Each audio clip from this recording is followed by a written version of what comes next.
ตัวนี้ขาไก่สุกแป้งทอดเด้อพี่น้องเด้อตัวนี้เด้อเมนูของข่อยนี่แบบทอดเนาะ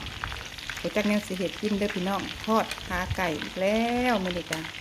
ขาไก่สุกแป้งทอดเป็นตาแซ่บเด้อพี่น้องว่านี่ขาขักกำลังสิสุกขาไก่กับขาบ่ได้ใหญ่เด้อขาพอดีแซ่บๆเลยทอดมันกรอบๆมันถึงอร่อยเผ็ดไฟกลางๆบริเผ็ดไฟแห้งทอดไปเรื่อยๆสีสันน่าทานไก่สิได้เลยพี่น้อง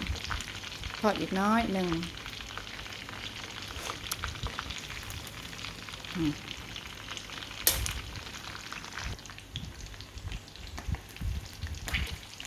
ไก่ละพี่น้องไก่สิได้เอาเลยให้มันกรอบอีกนิดหนึ่ง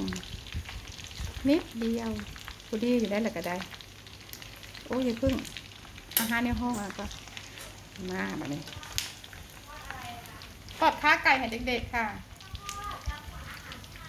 โอ้แล้วคะ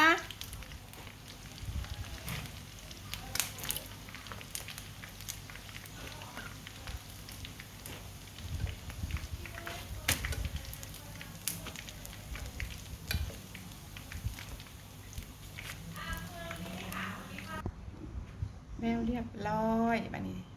ทอดขาไก่ของข่อยแซ่บๆด้วยพี่น้อง